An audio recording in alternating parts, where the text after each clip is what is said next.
I'm just doing a substitute. Yeah. You want to start? Yeah. Reading? She's got Spanish.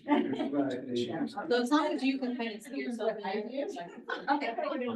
Is that too dark? It's better be light. Let's turn the light on and see. Yeah. Yeah. It definitely works better with the wind we're going through it. Well, guys, thank you for coming. You guys are seriously so amazing. We are so grateful for each one of you. This has been an adventure. These last 2 weeks, we survived 2 weeks. I think the students are beyond grateful. I think you see that in the classes, like they're just so grateful to be here and they're patient with us and they realize we're not all professional teachers and just be patient with yourself. I know it's a huge learning curve if you've never taught. I've never taught any sort of educational anything. So it can be challenging, but I think just seeing their happiness and just, you know, the love that we've seen you already share with them, you know, they always come out, I love my teacher. And so I think it's just such a sweet experience. We have had 5 teachers have to drop out this week. So if you can help us just spread the word, if there's anyone you know, friends, anybody in your church groups, anyone you work with, we just need an overabundance of teachers so that when this happens, which we know life happens, that we're just not all scrambling all the time. So on Facebook and Instagram, I did post about a little flyer that shows, you know, that we need more teachers or whatever. Just send them our way. We have more tours today. So if they just want to come see it, I think until you're here and you feel the spirit of the place, sometimes it's hard to really grasp what we're doing. So Do you know what times you need more? Is it like mornings, evenings for the teachers? pretty much every session Oh, now. okay. We kind of had like little holes in everywhere, as well as substitutes. We can't have enough substitutes because we know it's not always going to work with a substitute. So, Pregunta, that's question. yes. Pregunta? Very good. Pregunta. Uh, All right. How many students do we have and how long's their waiting list? Oh, man. I think we're like at 230 something, 240 students, 240 students. The wait list as of yesterday was 300 and something. Oh, my God. So, and every time I'm here, there are people just coming. When I drove up today, there were individuals here wanting to take classes. My phone rings off the hook. Somehow they got my number, like literally 100 messages a day. So the need is so great. And so these students, I hope they understand that they're one of the few lucky ones to be here. And so we'll talk about with them on this next week that really, if they're missing class, they need to tell you or their director. Because if they miss more than a few, they're gonna have to be bumped off the list because we need those here who are really, and I think for the most part, there were some absences last week that we're gonna have to talk about, but yeah, Marianne. I'm just wondering, once you're in the program, are you in for a solid year, or is there a certain amount of time or a certain amount of semesters, or? Yeah, And then what happens in the summertime? Do we have classes all summer long too? great question. So after talking to the Salt Lake campus, they've done it both ways. They've canceled in the summer and they've not canceled in the summer. And those students who stay just continually learning do so much better, which makes sense. You know, you take 3-4 months off and you digress and Just like our kids. and you lose them, right? So for now, the plan is, and the calendars are everywhere. We will have 3 semesters a year, so spring, summer, and fall. And they will be in the program as long as they stay in the program. As soon as they drop out, if they drop out for summer, they go to the wait list, is kind of what we're thinking for right now. And so they know that they'll need to be here. We are trying to take off any holiday week, take off a couple weeks in May, a couple weeks in August. Yeah, so we took off 2 weeks in July, 4th of July week, as well as July 24th week. So we're trying to make it as manageable as possible, and that's why we need to build up our substitutes, so that if you, obviously, we have so many things in the summer that we'll have enough people to help cover, to keep it going. So, can we teach by ourselves if we can't find a substitute for a little while? And that's what- yeah. I taught last Wednesday because it was hard to find a substitute. Yeah, I was fine. you were fine. I was totally fine. Mhm. In some ways, it's kind of easy. Yeah, I was kind of fine. With Yes. somebody, I don't mean that to be mean. You No, know what I'm saying? yeah. But in some sense, it was so much easier because yeah. I could do it just, when you're team teaching, sometimes you're like, you don't want to step on the other person's foot. Mhm. Or like, so it was, frankly, it was easy. It was only 2.5 hours. Yeah, if you, I didn't have a problem I say with if you are comfortable with that, Yeah. we would totally be open to that, because then that would open up some more spots. The only reason I understand, if I understand it correctly, downtown, that they do team teaching, it's not that we're not working with children, we're all adults, so I don't think safety is really a concern. We have cameras in every room. But I think it's just being able to have somebody there when you can't be. So that's kind of nice with a team teacher, but if you feel comfortable teaching on your own, I mean, many of you have been teachers, you don't have a team teacher at school. So talk to your director and we can totally arrange things to where that works, but obviously also keep in mind that also means a substitute would have to fill 2.5 hours. And many of our substitutes maybe aren't totally comfortable teaching at all yet, let alone But taking what I a mean full is like, class. if you are team teaching and that your team teacher is going to be gone, you can say, hey. Oh, I'm yeah. fine to take that. Yeah. There's no reason Yeah. to stress you guys to have to try to find this as if we're Yeah. comfortable just teaching that one class by ourselves because they're. Yeah, absolutely. teachers And gone. that's a good question. Yeah, I was thinking permanently if you want to be a single Oh. teacher. But yeah, as a substitute, totally run with it yourself. Saves us all a little bit of a headache. Yeah, Zuni? That's a great idea. Yeah. I mean, if people are comfortable Mhm. teaching, that'll free up more teachers. Yeah. The only problem is when you have to get a substitute. Right. Mm-hmm. And really, I mean, I mean, I the wouldn't- demand is so great, right? The idea now is that we're training as many teachers as we possibly can. So that if come maybe in the fall, we can open up Monday, Thursday morning classes, that's another 60 students we could help. So we just want to have as many people comfortable, trained as teachers that we can, so that we can expand if and when that gets to that point. So, yeah, great question, Shannon. You already answered. Yeah, so just help us spread the word would be amazing. But yeah, we will have those few spots that we need to figure out this week, upcoming week, if we don't have teachers trained. That will need some help, either taking more of your class or finding some more people. So thank you to, that we have some here, Emily, who is willing to see what she thinks about being a substitute and maybe a teacher. So thank you for coming. We are so grateful to have Hiram. If you haven't met Hiram, he's amazing. He has his master's degree in ESL, is a teacher, just such a blessing to the center to help Marina as well. So I want to know how to spell his name. It's spelled differently in different places in the system, but it's Hiram. So on your email, it's HIR, but on your group meeting. oh, that was my Yes, fault. yeah. I put that in. Yes. I spelled his name wrong and we don't know how to fix it. So if you know how to fix it. Yes. And his last name is Bertok. Bertosh. Oh, Bertosh, see? Bertosh. Hiram Bertosh. Sorry, everyone on B-E-R-T. Karen, you can't see him, but ERT. O-C-H. Bertosh. But I don't even notice anymore if you say it or spell it wrong, because that's.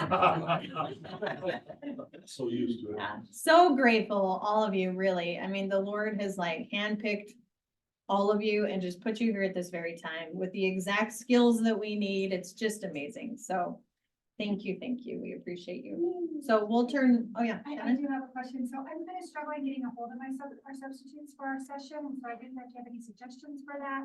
I think Yeah. probably they feel not as engaged because they haven't had a chance to teach. Mhm. So I don't know how to kind of overcome that. with them. Overcome that. Well, I put them on the different groups and stuff that we have to hopefully make them feel more part of Yeah. this, but it's. How about I'm not- Not being about super we assign- successful.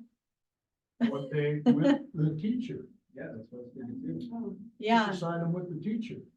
I think that's what we need to encourage. Well, I mean, just, they'll be in the class, they could do that Yeah. a couple times, even like Sister Costo, Castle. Casto, I'm gonna tell you. Costo, Casto. I'm thinking- You got that I'm wrong. thinking- I think Costco. Oh, good. Costco. I like Costco. Yeah, they need to be in the classroom to get a feel. Yeah, so I mean, Yeah. if she feels comfortable where we could have those come in and get a feel. Mhm. Yeah, and it, Yeah, I can't say for anybody else, but like with my sister, it was easier because she teaches Wednesday Mhm. and I teach Tuesday, so I just went and subbed for her to speak. Oh, yeah. yeah. Yeah. That's perfect. And all of you teachers who are Yeah. familiar, Yeah. if you're comfortable being a teacher for a different session, let us know. We can just add you to that list. We don't want to overburden you, but obviously it'd be easier for you. But yeah, as substitutes, that's all we can do is encourage them. If there's any substitutes watching, just come and observe. Until you observe, everything is so scary, right? Until you do it. So we'll just try to get them to come and observe, come during those sessions, those shifts, and just sit in a class. We could also invite them to have like an orientation and we can show Yeah. them, we can do it also a demo with them. Yeah. So they can feel more comfortable. Yeah, that's a great idea. We could do that for sure.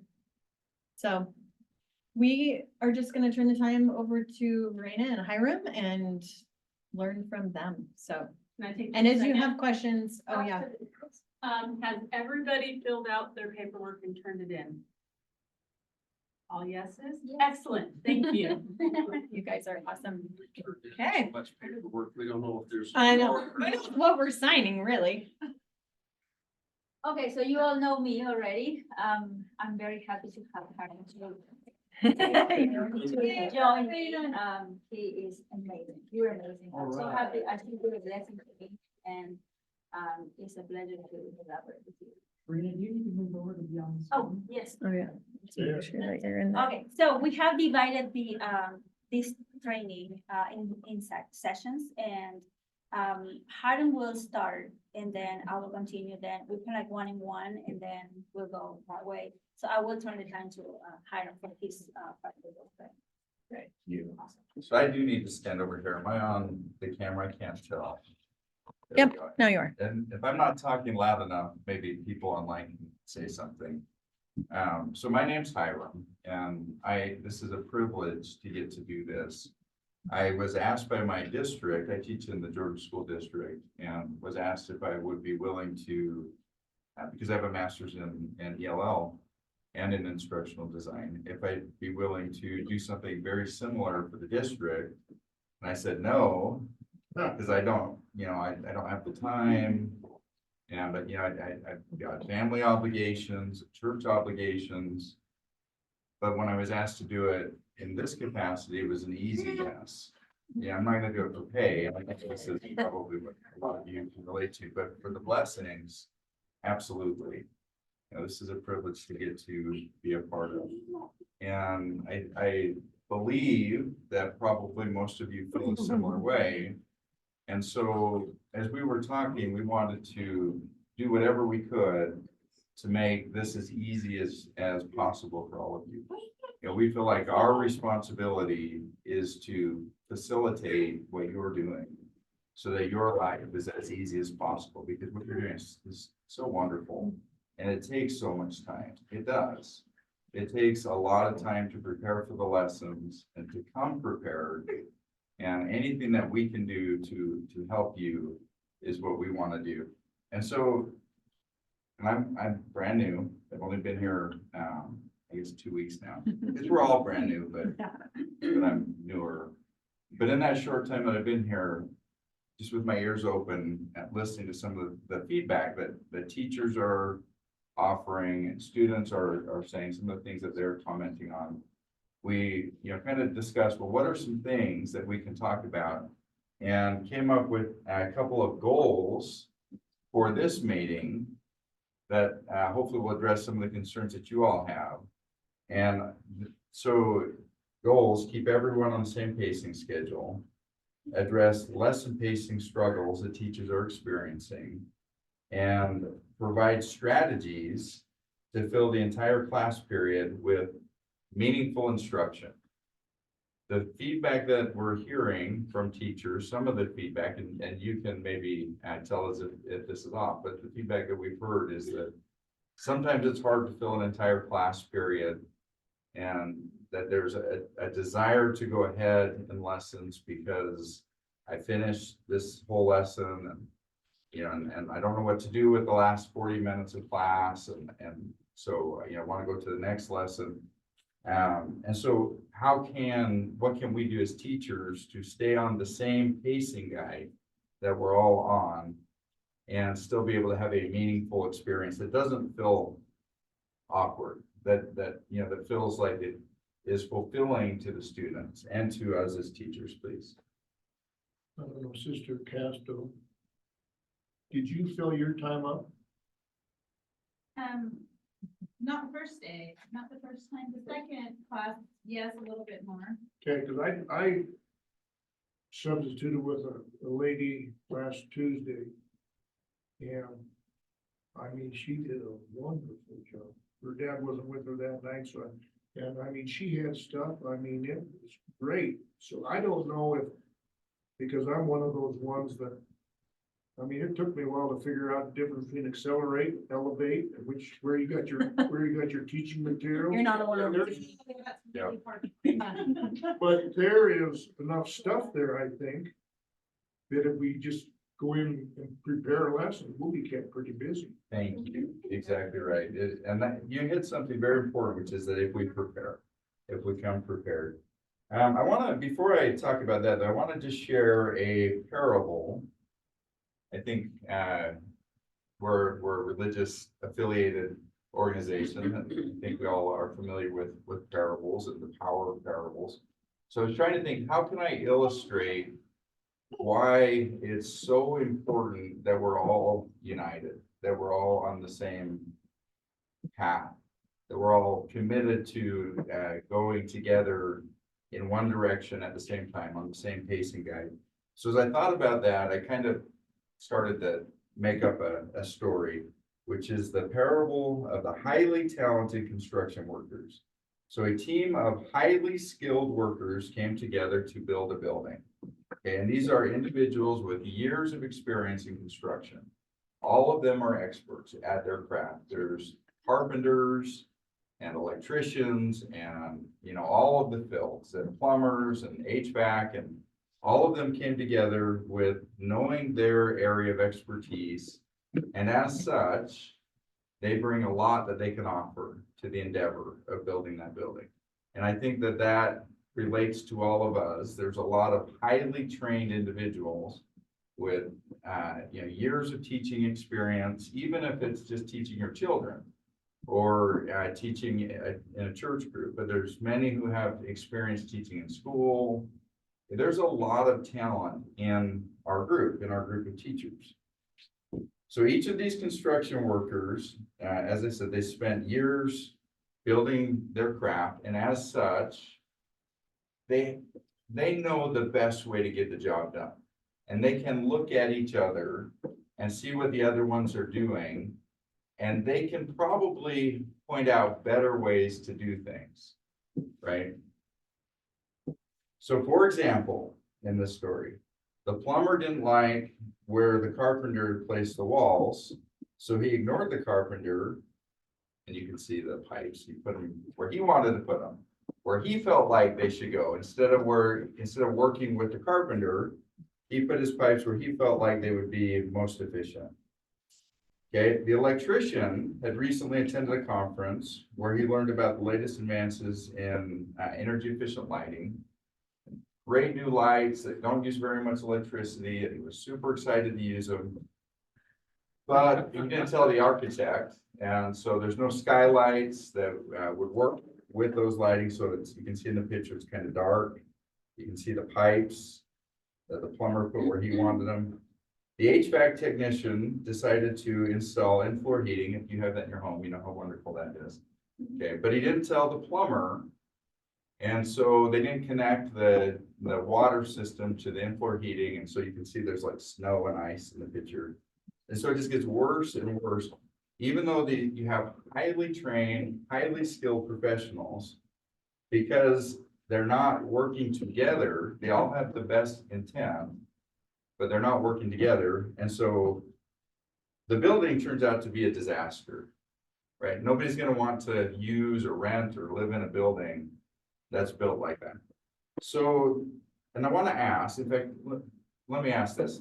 Turn to somebody near you, I'll give you like 1 minute, and discuss why was the building they built such a disaster? And how does that apply?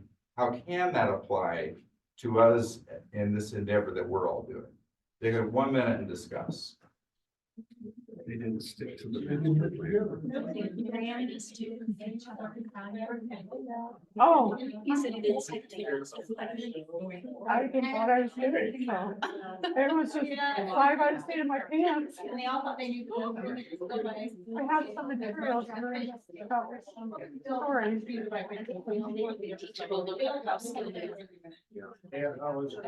It's important to have. We have 15 more seconds. To the plan. If you follow the plan, you'll get to the success. And usually, you know, the architect, the general contractor should know what to say. Okay, 5 seconds, we're always come back together. 4, 3, 2, 1, 0. Everybody's back up here with me. Thank you. I'm still trying to find. Is there somebody who would be willing to share out what you discussed? How does this apply to what we are doing as teachers? This amazing thing that we're involved with, that we're all giving so much time to. Go ahead. Communication. There was no communication Yeah. amongst the workers, the highly skilled workers. Yeah, so communication is really, really important. Yeah. Okay, elaborate on that. Why? Well, they were all, in your specific example that you just shared with us, they all were very interested in their own skill set and how, and saw their value and went about doing what they thought was right. Which was good, what they thought was right, but they didn't enlist the others to communicate, which made their endeavor that they were trying to do an absolute disaster. So bringing that into the Columbus Center, if we're not communicating with our team, whatever team you're working with, but then also the team that you counterpart with. So for example, we're Wednesday mornings, Tuesday mornings, we have the same students. If we're not communicating, then all of our efforts, no matter how skilled, how valuable of the lessons that we have, you're not gonna have the output that you're hoping for. And I think that was a really important point, that because we've got the same students who we're seeing on whatever the 2 nights are, Monday and Thursday, or Tuesday and Wednesday, but they're 2 different teachers.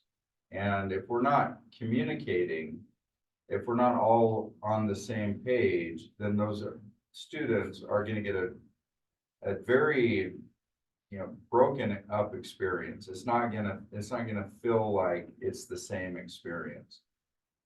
Mary Jane, am I remembering right? Mary Ellen. Mary Ellen, I was so glad it was Mary, I'm sorry. I was just thinking exactly what.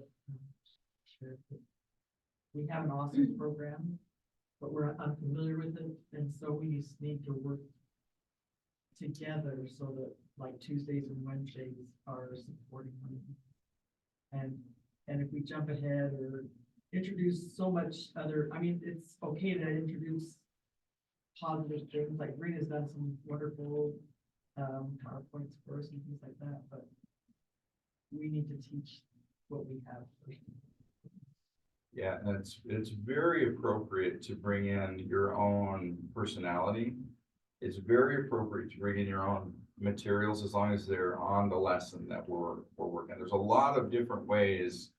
The way the lesson plans work, there's a lot of different ways you can teach the same content. What needs to be consistent, though, is the content. By the time that they leave your class that period, you are accountable to teach them that content. There's a lot of ways you can do it, but make sure they learn that content. That's the key piece, because then when they go to the next teacher, they're going to pick up on the schedule that we're all following. And the expectation will be that this is where they're supposed to be. And as long as we're all following that schedule, then it flows really well. And you had a comment. Oh, it was all the lines of that. of just trusting the material that we're given and not thinking necessarily we know better how to teach. Because I think that can sometimes happen, that we kind of maybe worried that we're going too slow for some of the students and not and maybe taking the fact that we've, grown up with English our whole life. And just because somebody maybe can communicate in English doesn't necessarily mean they're literate in it. There's also an architect that has brought the building and the systems together. And the general contractor is gonna follow that plan of the architect. And all our subcontractors and parts need to follow that plan to get the building the way it's supposed to be. And if we don't, then it just takes one of us to not be buying in. And that, for everybody under the influence of that one individual, then that reduces the experience that those students are having. Okay, so I promise you, because there are a lot of really smart people volunteering here, and thank you for bringing your gifts. I promise you, you will see better ways to do things. You will. Okay, I promise you that you will have really good ideas and that we're not implementing, and share those with us so that we can improve for everybody. But whatever we do, we all need to do it together. We'll find better ways, we'll improve over time, and we'll do our best to listen. But we all have to move together. That has to be the commitment. That has to be the commitment that we all buy into. That we're all, whatever, even if we think of better ways, you think of better ways as an individual, but we all have to buy into the same way, because that's the only way that it functions. So I ask you to just take that commitment to heart, that you will follow the schedule that we're laying out, and and buy into it, and that way your co-teachers are not getting students who are in the wrong place. And that's what this says. So, yeah. Okay, the second goal. So we wanted to talk about, and this is what you were saying a second ago about growing up with English. And so we forget sometimes how hard it was for us to learn English. Our second goal is to address lesson pacing struggles that teachers are experiencing. One of the very legitimate and understandable concerns that teachers are expressing, one of the things we're hearing back as we listen each night, is that it's sometimes difficult to fill an entire period with meaningful content. And so I want to just share some thoughts on that topic. First of all, it goes without saying that, and this is what your comment was. Tell me your name. Sorry. Zuni McLean. Zuni. This is what Zuni was saying about preparing your lesson. It goes without saying that there is an expectation that we need to come prepared. Nobody likes to, that's like a nightmare. Nobody wants to show, a literal nightmare that you have, an anxiety nightmare, that you show up and you're a teacher somewhere and you have no lesson plan. Nobody wants to be somewhere and not have something prepared. And the only one who can prepare for you is you. And so just know that you are going to have some time that you need to put in before the lesson to prepare. So somewhere around 30 to 60 minutes per week preparing to teach. Review the lesson plans. There are lesson videos that are in that folder that I emailed out to everyone. Did everyone get that folder? Okay, if you No, I didn't, didn't get You it. were gonna help me. yeah, you're the one. I don't have it. So before you leave, We'll get it for you, if maybe. you get with me, I'll help you Okay. get on it. But there's example videos of the lessons being taught, the complete lessons, which are awesome. Because then you can see a teacher teaching it, and that's something about seeing somebody teach it, just kind of, oh, okay, that's what I'm supposed to do. Just kind of gives you comfort. And then make a detailed plan for how you will fill the entire instruction time.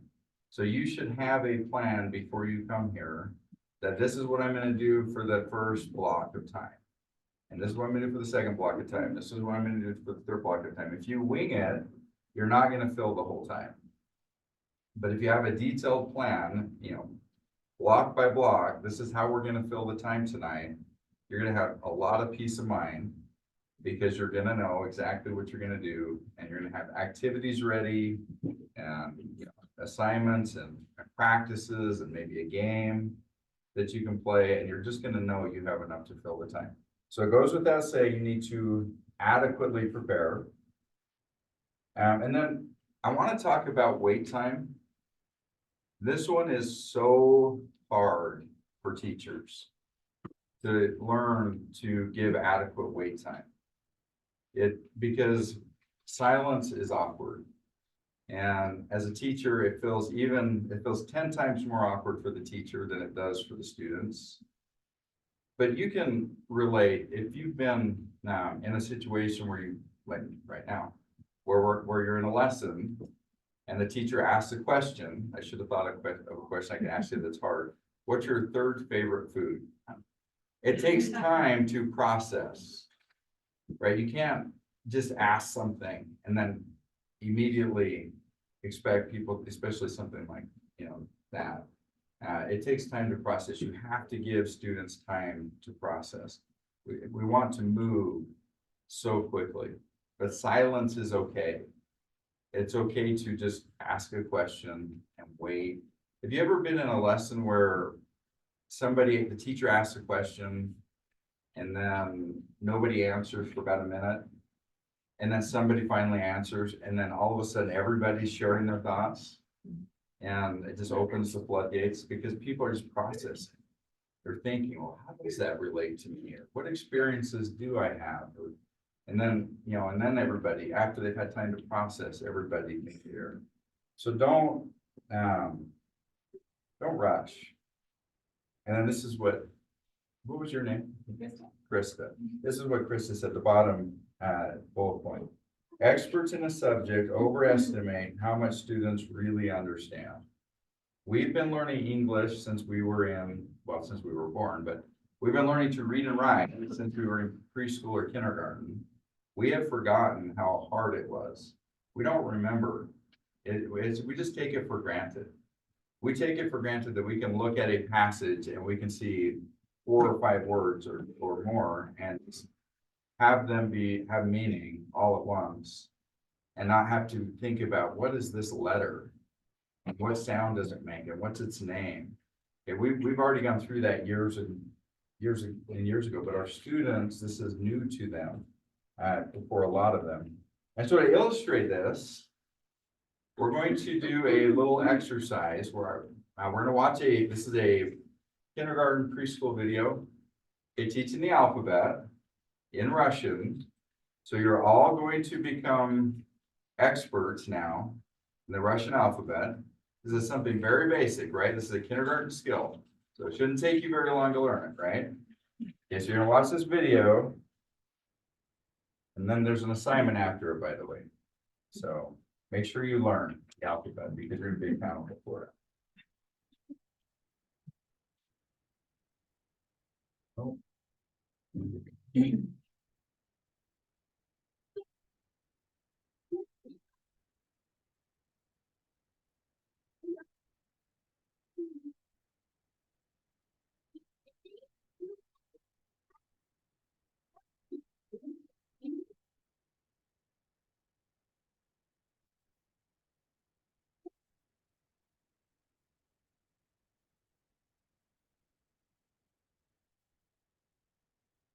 got that one.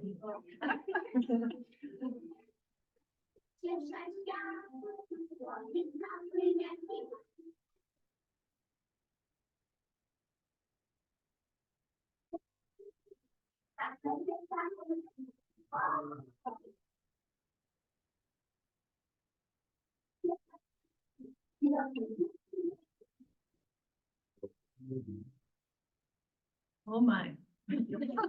Right, oh my goodness. So, yeah, kindergarten level. We just had a class where we just learned the alphabet, something really, really basic. Okay, are you ready to move on? No. Working on the day. I've watched it probably, in preparing for this, probably 6 or 7 times. The only one I got was the same one you said. Is there now? Gotta be there. So, okay, so you've learned the alphabet. This reading is at a 1st grade level. Okay, this is about, well, apples. It's at a first grade level. Oh, my goodness. Do your best, because we've learned the alphabet, kindergarten level, this is the first grade level.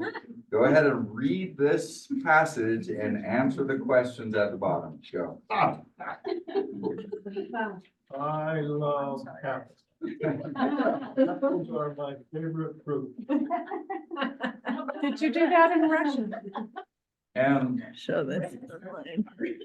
if you did this one night, the alphabet, and then you came back, even if we took 5 or 6 letters and learned them one night, and we came back and reviewed them the next night, how confident do you think you would be that you would retain that from one class to the next? How many times do you need to study it for it to sink in?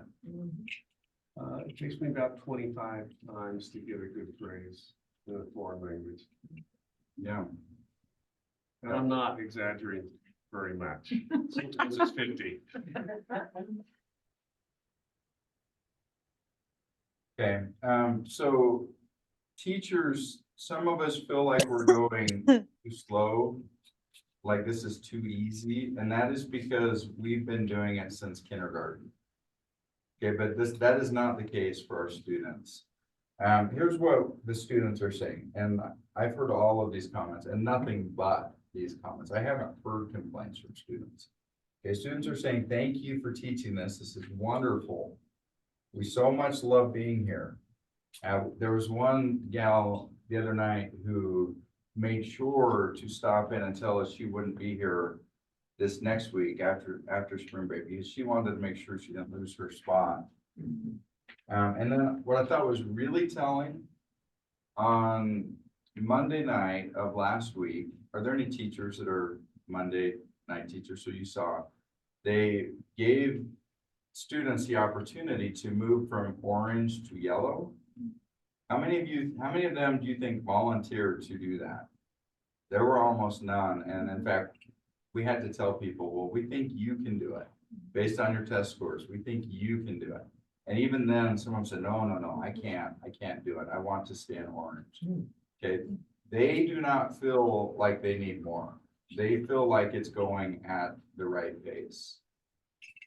Well, on that same night, I came to observe and they were gonna change a couple to different class. I don't know if it was fire or whatever. And the students had already bonded with the teachers and there were a couple girls crying because they didn't want to change. So, you know, it's all new and you plumped them here and then you're gonna say, oh no, come over here. And they were pretty upset, weren't they? If you've ever, please. So I grew up and I knew French because I went to French school with my mom's French up in Canada. And then I got away from it, went to English school, went to English college. And then I went back to college and went to take French again. And some of it was kind of easy, but I was glad because I was like, no, I need to go back to the basics because I was forgetting things or I didn't know exactly some of the other details of the language and I appreciated breaking down. So I feel like some of the students probably feel, yeah, I understand some of it, but wow, you're breaking down things. I'm understanding why I say it this way or why it was this way, because I didn't know that that's what the letter was really saying. I just copied what everybody else was doing. So I started learning a little more detailed about the language that I knew a long time ago. Yeah, I think the struggle, the play back and forth between teachers and students is that as teachers, our nemesis is silence and not feeling like we don't have enough prepared. And for the students, their nemesis is that they don't want us to go too fast, and those work against each other. As teachers, we need to do our due diligence to prepare, but prepare enough on the topic we're on and not move ahead too fast. Make sure that we're preparing enough, but on the same thing that we're learning right now. And so that we don't feel like, okay, well, we're out of stuff to teach now. I didn't prepare enough. So let's open the book to the next lesson and go on to the next lesson, because that's overwhelming. for students. Nobody wants to be somewhere, if we overwhelm the students, they're gonna leave, they're gonna feel stupid. They're gonna feel like they can't do it, they're gonna get very discouraged.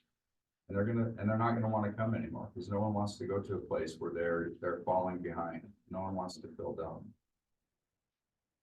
And I am over my time, so I'm just gonna go through this last one, super fast.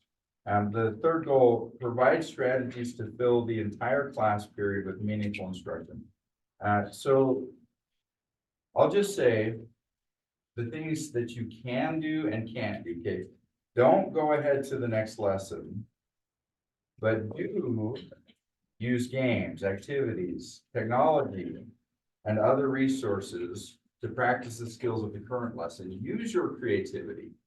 Use your gifts. You have gifts. You are, intelligent with lots of experiences. And every class, the classes don't all need to be taught the same. They just need to be taught using the same lessons. Does that make sense? One class could be teaching using a game, and one could be teaching using whatever, an object lesson. And all of these things are wonderful, as long as you are teaching we're all on the same content, so that when you hand them off to the next teacher, and then they hand them back to you, or the students move from one room to another, they're all in the same place, and nobody is all of a sudden thrown out and not, and feeling like they're lost. So. That's the end of my part. That's so great. And just as a update, we have had students transfer the last couple weeks to like maybe red or yellow. But when we come back from break, everyone is where they are. So just keep that in mind. And just because they can speak it okay and maybe understand you, doesn't mean they understand all of the concepts that go into building words and the grammar behind it. So I know it's frustrating if you have someone in your class that seems like they know more than the rest, which could be true. But we'll just have to kind of work with them, and maybe you can give that particular student a little extra, or you write 10 sentences where everyone else will maybe be struggling to write 1 or 2. Or have them help other students. Or have them help other students or things. We just, That's a good deal. for right now, they're all gonna stay where they are, and we'll just have to work with them where they are, so. Yes, that was the question is. There are students, and I'm in orange, so that's like Mhm. basic, but there are students in there that are pretty, they understand what you're saying to them and they can communicate well, and they used to Yeah. have pretty good pronunciation. But, so I think sometimes as a teacher, you want to teach towards those students Yeah. and not the ones that are really struggling, and there are some in those Mhm. classes, which I would have to say probably more than we realize, or Yeah. they just keep quiet. Mhm. So I am worried that some of these other students that are really not understanding really well are getting discouraged. Yeah. And how to deal with the two different levels in the same. So like next week's lesson is building 3-letter words. So some, and I know many classes that I've been in, will barely be able to be making words of like cat, bat, bat.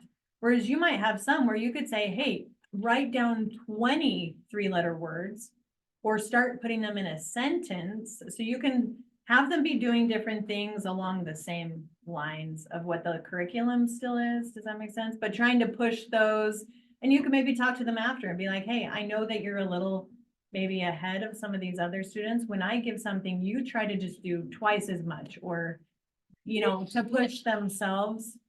Just gonna make a comment, going along the lines of what you're asking about, where you have some who seem to speak well. What we find is that, people who come to another place from a foreign speaking, place where you're learning a new language, is that you acquire the ability to sound like you speak better than you do. Because you pick up a lot of everyday words, and maybe with the vocabulary, maybe 500 words, you can engage in a lot of conversation, but you get lost very quickly when you get outside of that very limited vocabulary. So there's a period where individuals, and this is pretty much, you can see this pattern in pretty much everybody. There's a period where everybody assumes they speak better than they really do because they've learned and maybe even can pronounce well certain words, like how are you? And, you know, where's the bathroom and all the things that you're trying to engage. But when you really get into a real conversation, they're lost.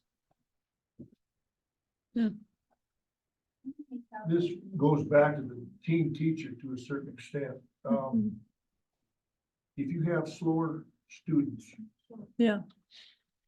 One teacher can be teaching the main lesson, keep people going, while you're always helping that extra one. We had one last week and, in fact, there were two.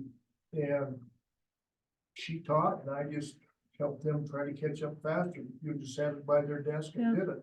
So that, and Cole and I had one 2 weeks ago, and one of the ladies, you could tell was struggling. She wasn't up with the rest of them. So you just gotta pay attention to that Mhm. and then help them a little extra. That's great. So I've been running organizations where there's definitely different learning levels within a group. And what this is, to go along with what he's saying, is using your team teacher, you can break into smaller groups. And address those, like especially during the application time when you're practicing, and have your team teacher go with the group that maybe is not picking out as fast. Or if there's only like 2 students and the rest of them are getting it or the rest of them are a little bit slower getting the concept, but you have 2 students who are excelling, make them break the group up. And then they're still getting the application process on their level, but, so that's what I found very effective, and there's definitely learning differences. And So like, learning gaps. when you're like in the orange, and a lot of them have a real hard time pronouncing the sounds of certain ones. I mean, because in let's say it's Spanish, some letters are the same letter, they know the letter, but it sounds very different, and their tongue, and they're older, so their tongue memory is not, it's to the other sound. So would you have then the students that seem to be okay, maybe work with the other students? Or would you not trust that because maybe they're not saying? Well, I think I would use my team teacher to go with With that one. student, with that group, just to kind of make sure that they're pronouncing it correctly. But I think that, for those who may be a little bit shy because they're not catching on as fast, that you'll have more success with that than them trying to practice out loud because they don't want to be like the dumb one. It's a lot easier to understand what if you have somebody from your same background that's learning the same language as you, it's easier to hear what they're saying because they speak the same way you do. We slur our words when we talk.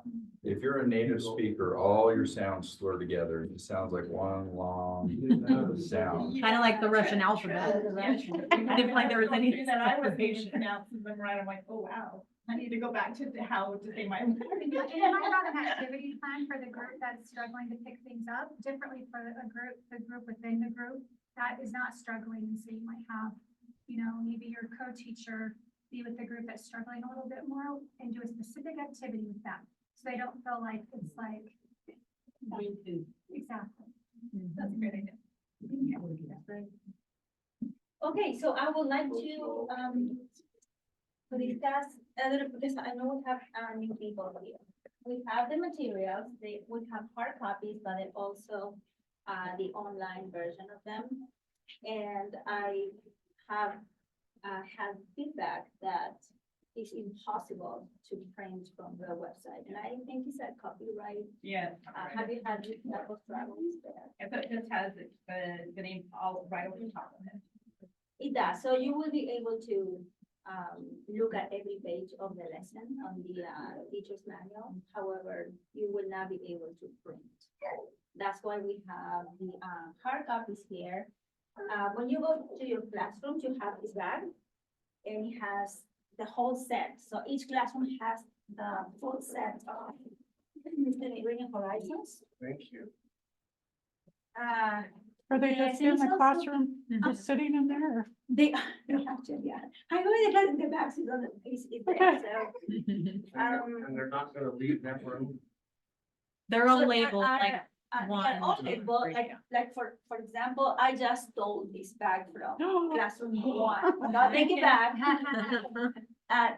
Reading Horizons has 6 chapters. We are focusing on chapter 1 only. And thank you so much for addressing the speed of the lessons, because I know that some teachers have come to me it is completely valid. Like, why are not we, doing more reading? We have 4 manuals, 4 reading library manuals for Reading Horizons. But we actually have to pair them with 6 chapters of learning. That's why we are pretty much using the first manual, And then, I don't know if you have seen these ones. These ones are enrichment, vocabulary, there are more activities to do. They are also online. When you open the website, remember that it always brings you back to Discovery. We're not doing Discovery, we're doing Elevate, but you will see these manuals in the front of the lesson. And then you go to the corner and you open the lesson. I know you're familiar with this, right? How to open the lessons on the website, okay. So these are all extra materials that are there available. Another thing that I want to show you is that there is there is also an index for the lessons, and they go by Lexile level. So you might notice that the first lessons are really simple. There's also at the end of the lesson and page number, we go to the back of the book here, for example. Let me get book 1.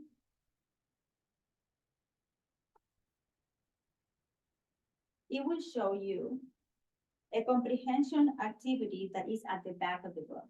So you will go, for example, for this one, page 118. Right here.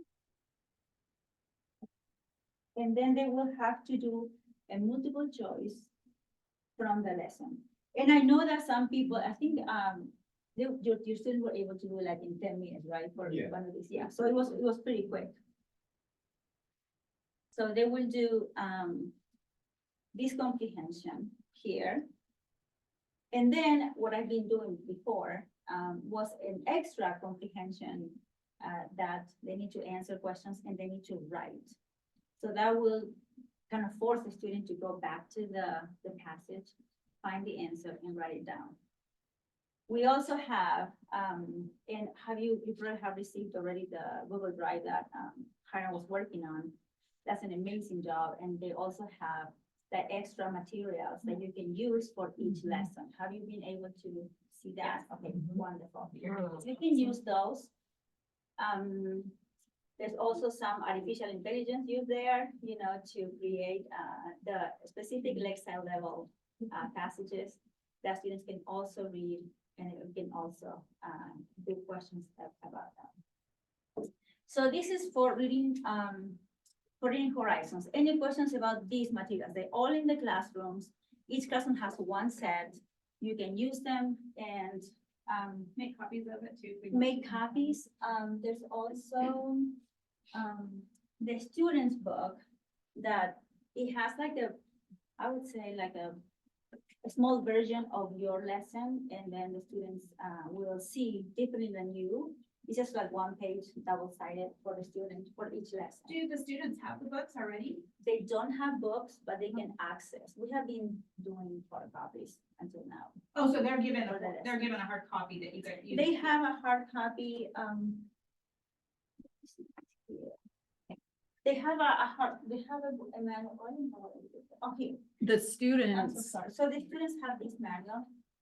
our Where's that? students have the manual? They don't. No, I was gonna say the classroom has the manual. You'd have to make copies for them. Oh, okay, so we need to go, okay, so the classroom has the manual Mhm. for the lesson, so that if we're gonna do, like, say, lesson 3, we Yeah. might wanna make copies of the student Yeah. manual to Yeah. give to the students. Oh, okay. Yeah. For next week, the copies, you will find them on our side of the hallway there. Oh, you will- They're Oh, you'll do them organized for there. us, so we can come We in. have been doing them, but we will ask our assistant coordinators or directors to do the copies for each group, because they will know how many they need, how many teachers are doing that lesson that week, how many students will need to have the copies, so they will be. able Who's to gonna do the access copy, those. Marina? I've been doing them for now, but I think the coordinators will be able to do that. But for there us. will be copies, either way, Yeah. there'll be Either way. copies. Why? Can we expect the copies for that day that we're gonna teach or for the week? before? Like, we will, Yes. we would suggest to have 1 week ahead. What do we, okay. So then if you're working on lesson 2, you can come to the organizers there, the black ones, and you will get lesson 3, and you can start working. Okay, so like what happened last week is lesson 3 was already given to everybody, and with lesson 3, which we'll be doing next week, we'll have the work. Yeah. Some The teachers, student book. yes, some teachers came last week and asked me for the copies, so we Okay. gave them copies so they can show them. Okay, And we're pretty much here Monday through Thursday, well, we are here, Monday through Thursday evening, 6:30 till 9. As well as Tuesday, Wednesday morning, 9:30 till noon. So if you want to come on a time that's not your teaching shift and make copies, we can make as many copies as we need. The only thing we have to pay for is the paper. And so just use whatever you want, because a set of these is $500. So obviously that's So not some teachers realistic, did ask sadly. me if they could purchase a set for themselves, but, Yeah, what we it's found out is, it's. a little more $500 expensive than we had for thought. each set. And also because we have so many teachers that would like to make photocopies, maybe if the group coordinators or the assistant directors can make those copies, it will kind of be easier for me to have one photocopier at the office. It's easier faster for making them. multiple Yes, than a budget. than having, when the teachers come to make copies. I had a question on where, can you show me where the grammar lessons are for chapter 1, lesson 3? Oh, yes, I'm having a demo on that. Yes, so for the teacher will be here in the teacher's manual, chapter 1. Okay, Um, and it shows the 3 areas. it will show you the 3 areas. Oh.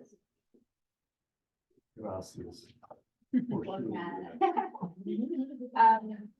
The teacher version, it takes a little time, because I know some teachers told me, oh, but it's 26 pages. It's true, lesson 2 was 26 Yeah. pages. Yes. For the teacher version, for the students, it's just 2 pages. So this is lesson 3. So the teachers will be able, to follow step by step. It gives you the resources, the content is all broken down. And we can do a lot of stuff on here for our students. It's step by step. That's why you don't need to have a teaching background to teach these lessons. They are all broken down step by step. That's why you'll find 26 pages for one lesson, 15 pages for another lesson. And then when you see we posting the videos of like demo lessons, there's a teacher from Reading Horizons that gives the lesson to 4 students. And those that I've been posting in the past, and now, Hiram is adding them to the Google Drive. They are 25-minute videos, so we have to take the time to watch those videos. So, yeah, step by step. So ideally, hey, Sean, it would be nice if we don't all print 25 pages for each week. So if you're unfamiliar with how to find the digital version, let us know and we can walk you through that today after. Yes, some teachers actually gave me some feedback that when they open the first page on the website, please correct me if I'm wrong, you could not move to the second page. It would just show them the first one. But on the corner of the page, there are 2 arrows that go backward or forward. If you click on that little arrow, it will take you to the second page and then the third. And so Oh. forth. We'll get it figured out. Yes, because they were like, oh, we It can. takes a minute, yeah. Skip this page, and they'll panic. Yeah, but worst case, Um, come make copies. Yes, and it and will be also fine. if we can have 1 copy per classroom, if the teacher wants to use a hard copy, because it's true, Mhm. we don't want to have 26 copies of 26 pages. But we can do that. They have a few. So we can go to the Accelerate, get the lesson, The, prepare our lesson, and the paperwork that we need is gonna be It here. will already be. it will be already here. Yeah. Someone asked me a question about the Accelerate. The Accelerate version of these lessons are extremely useful for extra material for the teacher. Oh. You sweet. can get Yes. ideas, because you will see when I start the demo, I actually took some concepts from the expedited lessons that you can use to help you, go through the lesson. Okay, I don't know if this is infringing on copyright issues or not, but can we make a scan of the copy, like, let's say that you gave us, and then maybe give it to the team teacher or other people that are teachers, and they can print it at their own house Well, if they want to? when we started the classes, that was my main question to Salt Lake, because we cannot have a set for each student because of the cost and the teacher. So I actually told them that we will be making copies. It's the only way for us at the moment that we can make these doable. But for it's okay to everyone. make a scan. We are and then- making, I'm scanning, I'm Scan, making okay, and then- copies, I'm breaking all the. And, copies. then give it to the group, and give that to Making all the the scan copy, we're gonna do to another teacher. So So we have. just don't sell it for profit. Right. Yeah. Sure, we are a nonprofit, so. Yeah, I don't think they're worried about it. I don't think we're worried Yes, about so it. This is Okay. what Do we- whatever you need to Yes. get the material. Marie? and- Yes, I have a little question. So on the worksheets that we can print out for our students, or that you'll be printing out for us, is it appropriate to do them the same Tuesday and Wednesday? I mean, we've been talking about repeating. Would it be better to find something else on Wednesday? We've already done the worksheet on yeah, Tuesday. so, the repetition, and I'm going to talk about that, expand a little bit in a moment. Repetition is crucial, is essential, because we are making, or building paths in our brain, in their brain, that they can make connections and then they can understand. So it's very important to repeat. But this is what we're thinking.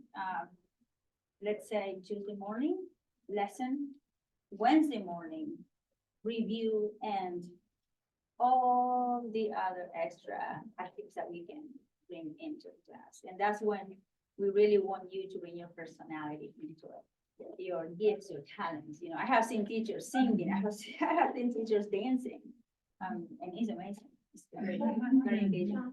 That doesn't mean that you all have to dance, you don't all have to sing, but just bring put your own spice in the classroom. But yes, so when we do the extra materials, extra activities, you're open to just putting your own materials also to continue with the same topic that we are working on that week. With this, great. For the red and yellow, we have English Connect. And I also had some feedback last week. I think there were some issues accessing the lessons for English Connect. Some teachers were going to the website and it was not there anymore. I particularly went to the website and it was not there anymore. Yes, I was like, whoa, what did you just do with this program? So we have ordered a set of English Connect for each classroom. So now each classroom that has either a red or a yellow class has a set.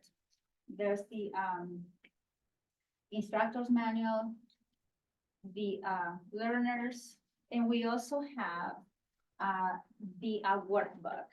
So the workbook is something that we have not been using until I think was Thursday and Wednesday. This has a very important part that is audio. And some teachers ask me, how can we access the audio? The audio, it will be English Connect /audio. And then you'll have the books again, English Connect 1, and it comes broken down for each lesson. There was one teacher on Wednesday night that actually did it, and it was amazing. He said the students loved it. They were able to, he actually done it on his phone because his computer was not actually pairing with the TV, but he used his phone, and it was great.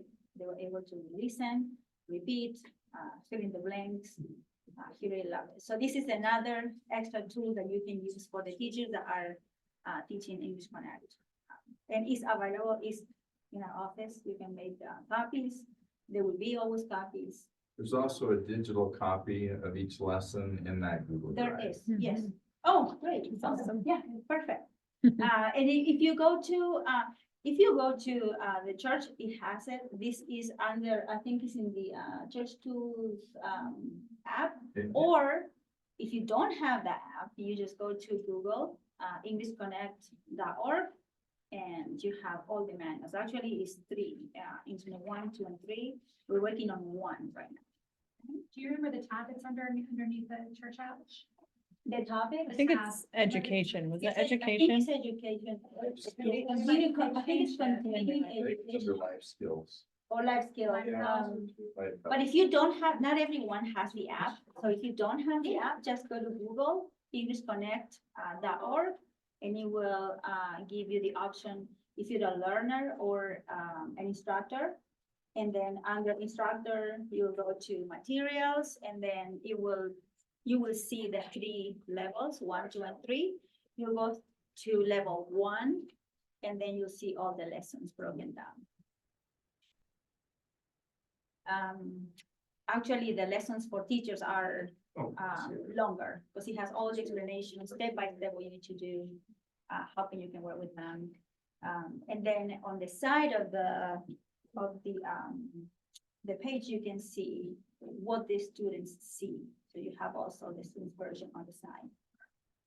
It's like the, teachers manuals at school for the ones that have teaching before. Okay, any questions about the materials, how to access them? There are, like I said, on the Google Drive that Hiram shared with everyone, there are resources and extra materials there for each lesson. If you also want hard copies, you can actually print from there. You can print at home, make copies, but there are also copies of other. The only lesson that's not on the Google Drive is the Elevate lesson. I have a link to the Elevate lesson. I could have taken it, but I was afraid it violated copyright, so I didn't. I've been doing that.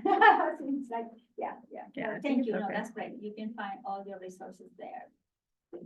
Okay, so for the demo, it's like a demo, but I still want to explain to you why the lessons on Reading Horizons can be a little slow or maybe like, like some like boring, but there is actually a reason why.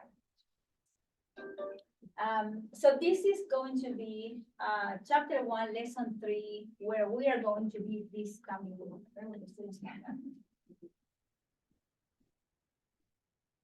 This lesson focuses on building words, and we're going to start using our cards. Have you seen a set of cards on the classrooms? They are like white, green, purple, red. That's when we are letting the students practice the basic, most common words in the English language. Harold, could you please go to one of the, and grab me the white ones, please? Thank you so much. So the main concept we're going to teach students, and you'll say, oh my goodness. 3-letter words, right? Again, for this week. So words, they have 3 parts.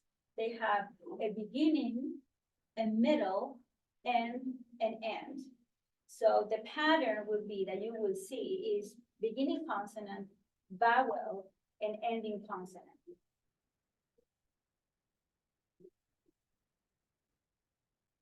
And have any of you, and please, the ones that are on Zoom, if you want to send a question, please feel free to make a comment or ask a question.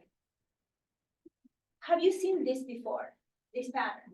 You have, okay. So we're talking about consonant, vowel, consonant, very common word, bag, consonant, vowel, consonant. There's some marking, and I want to show you that it's pretty interesting because throughout, college and even grad school, I went to grad school also for teaching. I never saw this. No one ever showed me this. Reading Horizons uses a very particular or unique system of marking. Have any of you seen this before?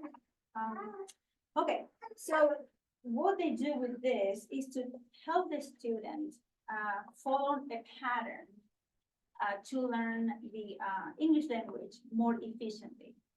So the first one that you will see there is an arrow. It is called the slide arrow. That's how they call it in the system. And then is to give the beginning part of a word. Then you will see an X that always will go under a vowel. So students, when they have a monosyllable word like these ones, but when they go to multi-syllable words, they will always be able to identify the vowels first. The arrow will always show them the long sound for the vowel. There are other markings that will show them that are all here, that will show them the short vowel pronunciation. And then when you see the asterisk, it's telling you and the student that the word is a nonsense word. And, okay, you have a, I know. No, I enjoyed the word nonsense. Yeah. That's a big part of life. Yeah, so I can tell you, I have got feedback about nonsense words. Why are we teaching words that don't have a meaning? There's a way, there's an explanation for that. So if any teacher would like to have a copy, there are copies in each classroom. You might have seen it. As the lessons progress, there will be more marking coming, but the good thing about this is that you have the reason, what the marking means, how you do it, and some extra notes, like if you want to explain to the students why we are doing this, you can do. But I'm telling you, once they know and they recognize the markings, they will be able to decode words better, okay? Nonsense words. Why do we use nonsense words? First of all, I have some notes because I will not be able to remember all of this, but nonsense words will provide the teachers with an effective way that they can determine if the student is actually learning how to decode letters. Decoding also opens different paths in your brain. And starting with monosyllable ones that are very, very simple, and maybe you'll think, oh, why do we have to see these words? Remember the Russian lesson we just had, right? For them, it will actually sound like Russian, for us. Another important concept about decoding, which is what you're doing now, you're teaching them to decode, what is decoding? Is to add this quickly sound attached to the letters that they see. So in their brain, they need to gain this ability to quickly give a sound to what they see. Why nonsense word? Why don't I just teach them like, why don't we just say bat, sat, cat, you know, things that they can use their, I don't know, prior knowledge, you know, cat, show a cat, and then they say, oh yeah, it's a cat, it's a gato, or whichever way they say it. Because if we don't use nonsense words, we don't know if the student memorized because of the picture. If using nonsense words, they are forcing their brain to decode, to find the sound for that letter, or consonant vowel, consonant, or consonant vowel combination. That's a very good way for teachers to know if the student is really learning. Another thing that I found very interesting is that in the year 2000, there was a study conducted about the use of nonsense words in classrooms. And this professor, he was a professor of human development, Stanovich, human information. And he actually took samples of different classrooms in different schools and put them all to the test using students using regular words like nonsense and nonsense words. So the ones that used nonsense words as part of their decoding skills were able to read better and faster than the ones that did not use nonsense words. So the conclusion for this study was that using nonsense words showed the ability to fluently decode nonsense words in a powerful predictor of reading success in all levels throughout all their schooling. So this is not just for now, but it's for the future. Then, at this moment, we are actually focusing on monosyllables. However, when the lessons progress, multi-syllable words will come. And they will have to write sentences, read sentences, combine those words. They will be asked to identify those words in a passage. They will have to come back to the passage for comprehension. So this is essential that they can have a foundation of these patterns that seem so simple, but they make a pattern in their brain. And once that is solid, they are able to add more knowledge and actually more significant or meaningful learning. It might be a little slow at the moment, but I promise you that it will make those connections in their brains, and they will be able to succeed when other, lessons come that are more complex. Yes. The only way to make those connections is through repetition. It can't be sped up. It's repetition, repetition, repetition. Thank you. That is great. It's true. So you will see again, there was a teacher that actually told me, we're seeing the same four letters again. Sound, bad, let's go back to the example that Aaron gave before or earlier about the Russian language. Yes. Last week in our class, and we made it fun. We had a husband and wife in there, and they all want to say bond. Yes. No, I said, ah, Yes. and they would laugh and they'd talk to each other, and they just back and forth. And the wife got it pretty good by the time we were done. The husband not as well, but I mean, they both were doing much better. That is great. I am a Spanish speaker. My native language is Spanish. And it took me 7 years for me to learn. I know other people learn really faster. But we confuse sounds. Let's go to the vowels. I say a, e, I, o, u. When you are teaching me English, I cannot say a for a because a is you, the vowel you. I actually and one of the trainings, I confuse the e and the I sound because for us, in our brain, we pronounce what we see. In English, we don't pronounce what we see. We pronounce differently. So for us, the lip position, the tongue position is crucial. There are some mirrors in the classrooms that students can use. They can put them in front of, if you have seen like 10 little mirrors are for them to see how to position the tongue and the lips. Depending on the sound, the tongue will go further back or in front, and lips and so forth. We have this, and then what I did, examples that you can do one by one with the students. And make sure, some teachers have told me that some of the students, especially the Spanish speaking ones that are the most, they do have, the apple, the apple, with a smile. And it was hard for them to try to, It I is, don't know, what do I know, but I mean, why is it hard to say they always don't say it is true, it comes naturally. And then, let's say your teacher asks you to read something, it's worse. When I get nervous, my accent comes and blocks me. So then the teacher will, you can use this, it's in the lesson too. You can use it, you can go word by word. And then in the next one, the first activity, this will take time. It will take you time to do this. So then I want them, or you can use your own.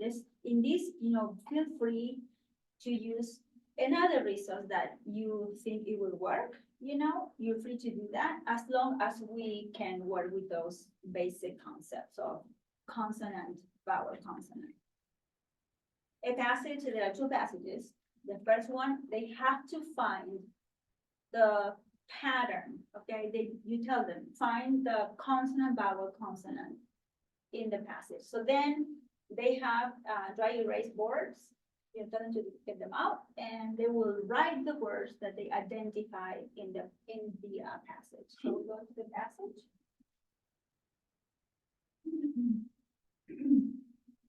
No, I had never had a hat. You read first. You can read with them. Some of them will want to read, some others will not want to read because, you know, of the pronunciation, they don't feel confident, they might be nervous.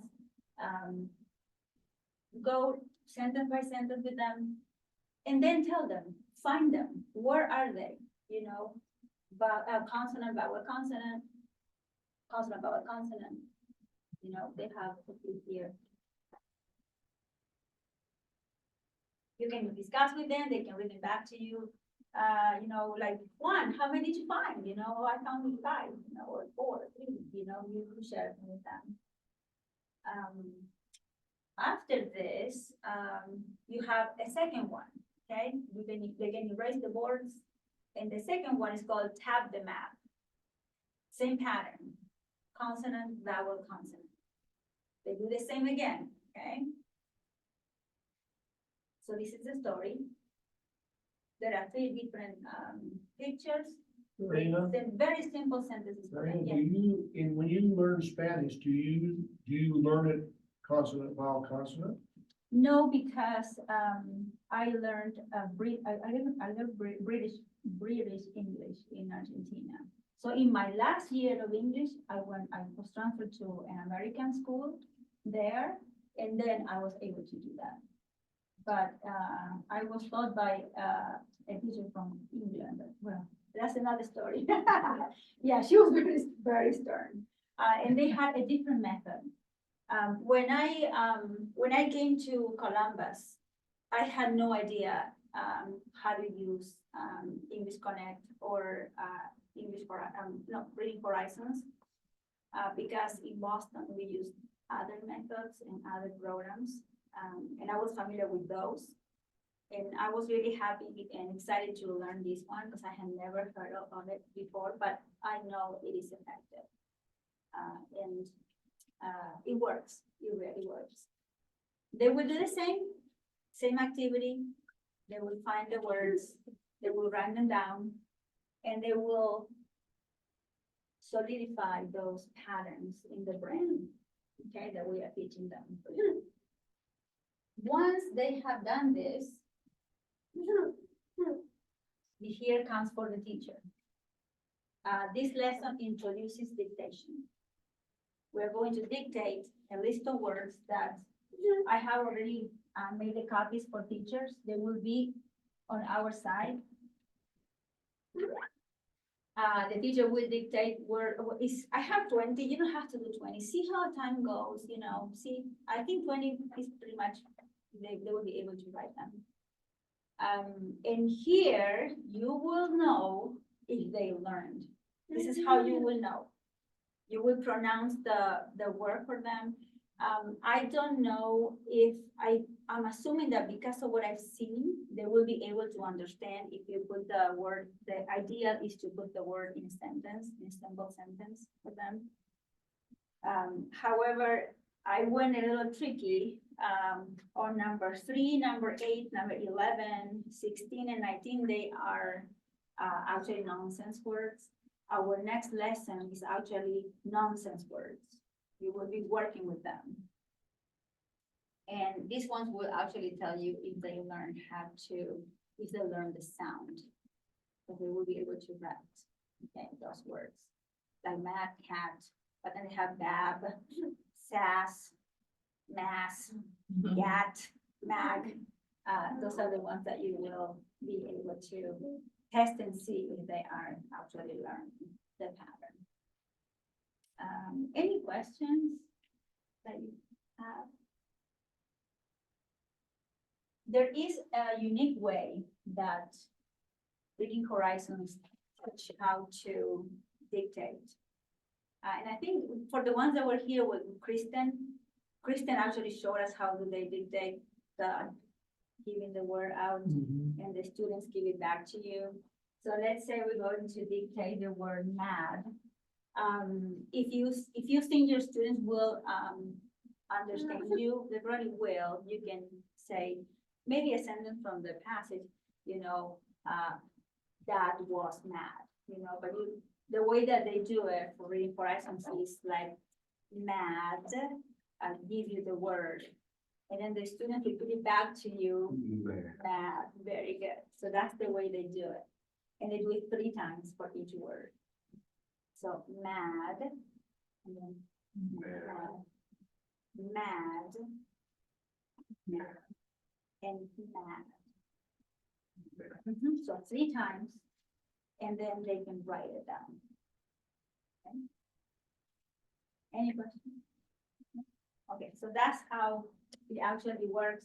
From this lesson on, you will be doing dictations. They are in the lessons, okay? That will also take time. We can use, I think the students have a notebook. We can use notebooks. I don't know if 20 words will fit in the, direct board, so they have, but, they can use notebooks. Then you can correct and see if they spell them correctly. You can, they're not that many students, like pretty much 12. You can just walk around and see, if they wrote them right. Okay. And I think this is all. Okay, so you're adding so lesson 3, you've got for these words that you're doing, though, you're adding more than just the ones that we're reading. So like Yes, there's you an can. S and there, T in there, so we can add other You can letters add than more. just that, Yeah, right? you can add more. And also, if you want to, use another vowel, you can also do that. Do we need For to, them. do we need to introduce that other vowel to them, what it sounds like? If you feel that they are, really like solid on it, you could. I don't think you'll have time though. Okay. By the time you do, the sound pattern, you teach them how to mark the words, how to do the asterisk and the arrow. It will take time. Then remember, you have 2 passages that you will be reading with them. You break it down for them. Then they will read, they will practice, they will find the words, write them down. It will take them some time to identify them too. For us, it's, like we take it for granted, but for them, they have to have that passage and identify each word that has that pattern. And if you see there are some words that don't have that pattern, only some. And then at the end, you do the dictation. The dictation will take time because they have to write, they won't have the word. They will listen to you. And they have to say, okay, that sound is the letter S or is it the letter, especially with like dab. Okay, is that D or B or, especially for Spanish speaker ones, it will, yeah. So give them time. Now, Give them time to write. for the orange, do most of the students at least know the alphabet? And the sound, do they Most know? of them, no, they don't know the sound. No, I actually, not all of them. I actually got also feedback that some students are not really pronouncing, like you gave the perfect example. That they say instead of yeah. I'm So an we English need to ensure speaker, that. and I'm still learning the sounds. Me too. I can't do the A wrong. That's my wife, she knows I'm not wrong. Vowels, That's perfect. Spanish That is and great. in English. Mhm. And so I can always, on the upper high end, so I can always go back. No, not a, It's true, and that is great that you're doing it that way, because it will take several lessons, for them to sink in that new way of pronouncing. It takes a long time. Yes. You need massive amounts of practice, massive amounts. As a special ed teacher, I used to have columns and I would have my kids get timed and they loved it. They had so much fun. So we would do the ASAP, and they get really way too fast, but we go through it. So they practice all 20 consonants with that one vowel and then we form words with it. And we had a lot of fun doing that. So massive amounts of comprehensible input is something they love and it will cement those sounds. in their minds. Practice. Practice, yes. And yeah, I'm hoping to kind of bring some of those in too. That's awesome. That's great. And then another, very important component here is that we are teaching adults. Most of us have taught children, like younger. So adults take longer. As you grow, I know because my parents are trying to learn English, and they are both in their 70s, and it's really, really hard. It takes even more time to learn. So let's think about that. Our students love you. They do. All that I hear when they are leaving is gracias, thank you.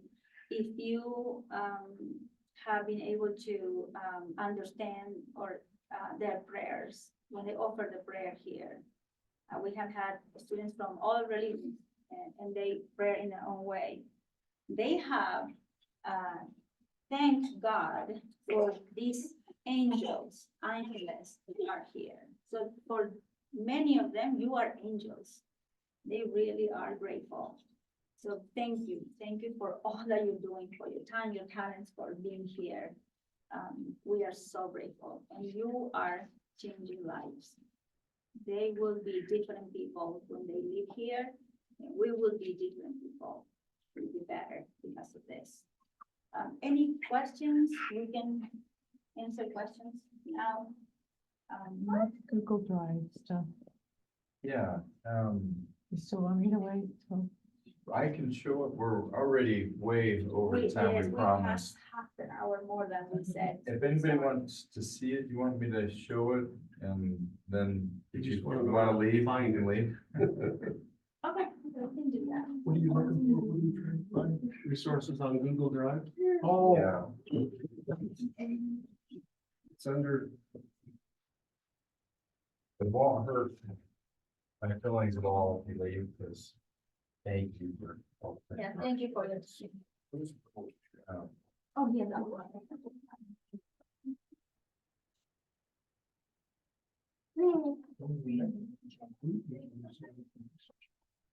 Okay, I'm leaving now. The link to the On Google the Drive organized is in document. Is that what you're talking about? Yeah. Yeah, it opens up to a lot of resources. yeah, So I couldn't get into it. if you go to GroupMe. It's been linked here twice, because I linked it and then somebody else also. So right here's the link. Probably you can. Yeah, this is. I think it should probably be pinned. I'll do Yes. that. It's a good idea. Yeah. I just learned that from you.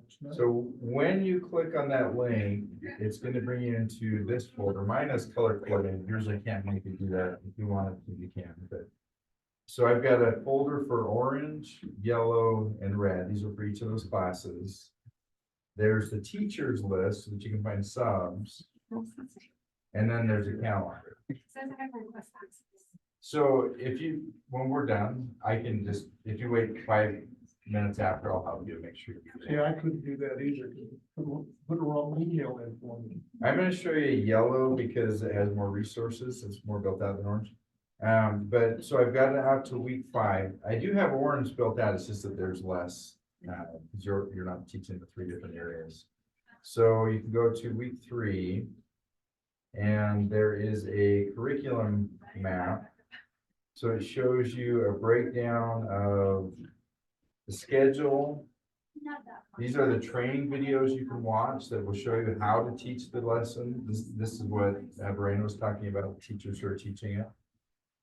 And then so here's all of the materials. I can't put a link for the Elevate lesson because of copyright. Although now after hearing the conversation we had, I might just do that anyway. Yeah. So I put instructions down here how to access it. So this whole purple thing is just how to get to this one. Okay, this is the Learning Horizons Elevate lesson. But then these are all linked. So there's a link to the English Connect. If you just click on it, it takes you right to that lesson. And see, it's all right there for that whole lesson. The workbook for where's the grammar? English Connect is there, and then there's so I was able to do the library. So So this is the library article that goes with this next lesson. So that's there along with the questions and the answer key. So hopefully this makes it easier for you to find everything. I probably will ask for forgiveness and not permission, and probably go get that lesson. for the That'd be well. awesome. I think that would be great. I think that would be wonderful if you could do that. Yeah, it wouldn't be able to take it, it's just a screenshot. Yeah, because if we're able to make. If we can make scans, then that Yeah. seems like, I'll say, oh, well, I thought you said we could do scans, so, sorry. So, if anybody needs, help getting on, just stay, and I'll make sure that you get on, and that's all. Are there any questions? Do we have your email and cell phone number so we can send messages? You do, it's on, so if you go back to this folder, go to the main, the root of that folder, there's a teachers and class distribution list, and you have everybody's contact information. So you can open it up. All of the teachers, all the coordinators, everybody's information. Okay, show us yours, we're writing it down. We're gonna make sure we get this link to the drive. Yeah, so I'll go ahead and whoever wants help, I'll help you get on there. This is a really. And I'm gonna take this off. so- Get the colors. Okay, Seeing everybody's information. so there's the folder. And Do you have a teach the Gmail like- account? No, Okay, so that's, we need to make your Gmail account. Okay, so, but they're all like, you know, these are my other. Gmail account, Google it, and It's orange, yellow. Do you know how to access it? Go into the No. orange. All this, but he so you did can color. what it says. He, like on his thing, he's like made. them Yeah, colors, so we need to do get that. you How do you do that? a Gmail account. They're in the back. You have this- Nice, but the chat. Thanks, guys. So is that what he was doing? Oh, yeah, they don't want to hear all that.